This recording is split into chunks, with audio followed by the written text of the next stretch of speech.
안녕하십니까. 평양만사 김길선입니다.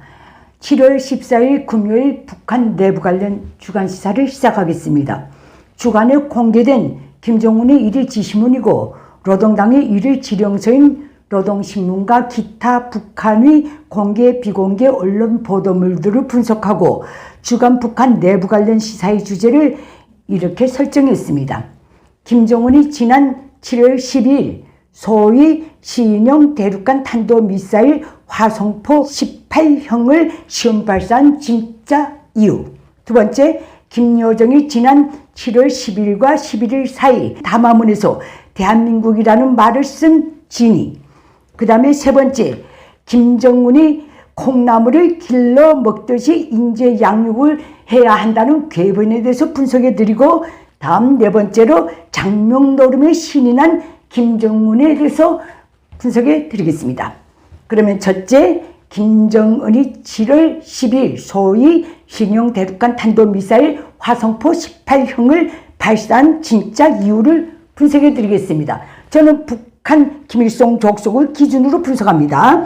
거두절미하고 김정은이 12일에 신형 대륙간 탄도미사일 시험 발사한 가장 중요한 이유는 나토 정상회의를 협박하기 위한 것도 아니고 엊그제 미국의 공군 전략 정찰기위 소위 북한 동해 무단 침범 때문도 아닙니다. 단 하나입니다. 2023년 연초부터 떠들어댄 소위 전승절 70도 경축 행사 식탁에 군사정찰위성 대신에 올려놓을 기념물이 그것밖에 없기 때문에 재탕으로 화성포 18형을 시험 발사한 것이다. 저는 딱 이렇게 봅니다. 북한이 언론을 철저히 분석하고 내린 결론입니다. 원래 북한과 같은 불치위, 사이비, 정치, 대국의 체제 유지, 유일한 안정제, 진정제는 대대적인 정치 행사들을 시도 때도 없이 벌려놓는 것뿐입니다.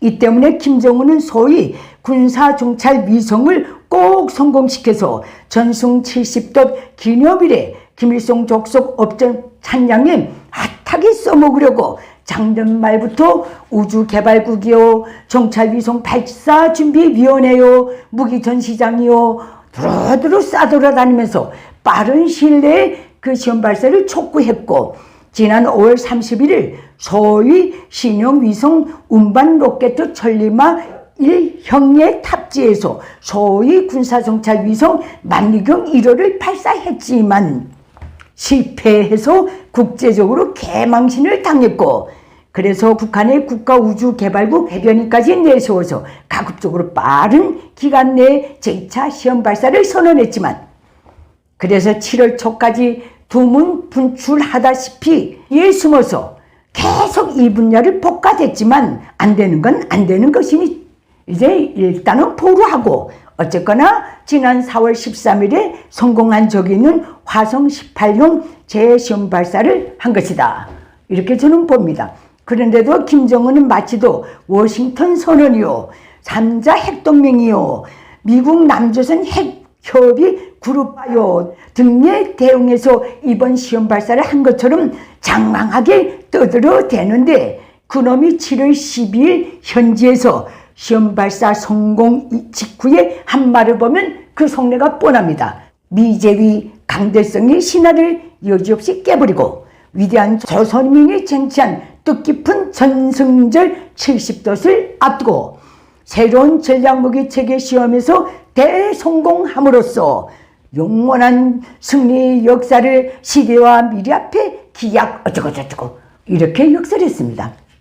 결국 김정은은 군사정찰 위성이라는 꽁 대신에 화성포 18형이라는 달기라도 다가오는 소위 전승 70돛 기념 정치 행사에 자기 치적으로 내놓기 위해 화성포 18형을 재탕으로 시험 발사한 것, 그 이상도 이하도 아닙니다. 오늘날에 와서 해마다 두세 차례 각종 정치 행사를 벌려놓는 것으로 위안거리를 찾고 있는 김정은에게 이번 성공이 얼마나 간절했으면 시험 발사 직전까지 죽을 상을 하고 앉아있다가 박수치면서 난리를 피웠겠습니까?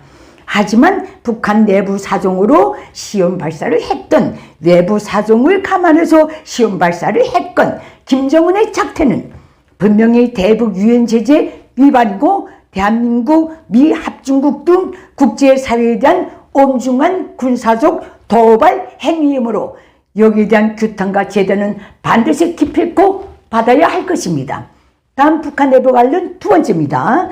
김여정이 지난 7월 10일, 11일 연속 발표한 소위 담화에서 대한민국이란 말을 두 번씩이나 쓴 지인이, 김여정은 소위 위임에 따라 소위 미군 공군 정찰기 무단 침입, 공중 정탐 행위 감행이라는 생거짓말까지 지어내면서 발표한 담화에서 대한민국이란 명사를 3번씩이나 입에 올렸는데, 거두절미하고 이것은 대한민국을 미제의 식민지 계례국가로 야유하고 비난해온 연장선입니다.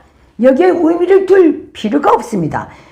이것은 김여정이 대한민국을 입에 올리면서 대한민국 군부 깡패, 대한민국 족속들, 대한민국 합동참모부가 미 국방성이나 인도태평양 사령부 대변인이라도 되는 뜻이 자초한다느니, 이렇게 매도한 것만 봐도 그 속셈을 알 수 있습니다.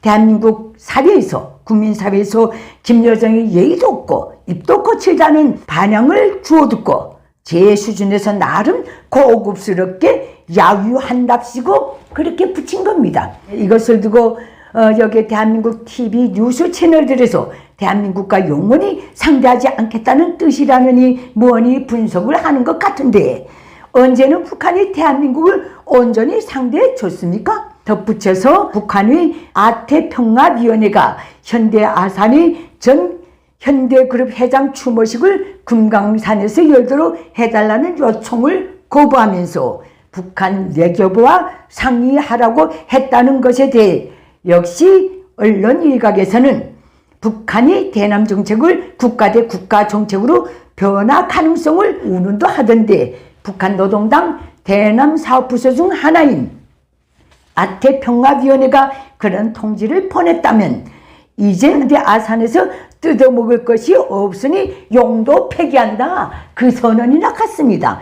만일 현대 아산이 북한 외교부에 방북 신청을 내면 그때 북한 외교부는 분명히 이렇게 또 나올 겁니다. 우리는 남조선을 국가로 인정한 적이 없으니 우리 소관이 아니다.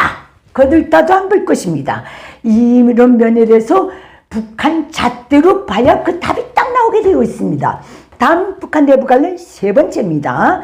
김정은이 콩나물 길러 먹듯이 인재를 길러내서 인재가 바다를 이루게 만들라는 발언을 분석해 드리겠습니다.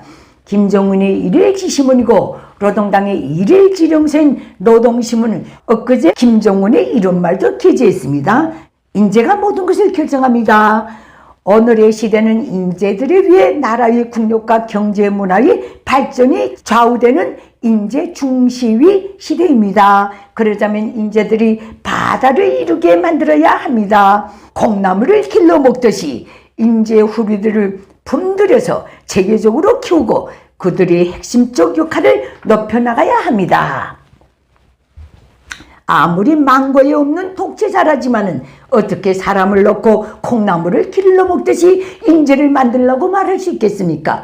그러면서 김정은이 내놨다는 콩나물 기르듯 인재를 키우는 과업도 게재됐는데 그게 참 가관입니다. 첫째, 김정은의 숭고한 뜻을 뼈에 쪼아받고 인재를 키워야 한다. 둘째, 인재 육성을 한시도 소홀히 하거나 중단함이 없이 일관하게 밀고 나가야 한다. 셋째, 인재 육성을 나라의 번영, 단위 발전이 가장 중요한 사업으로 여겨야 한다.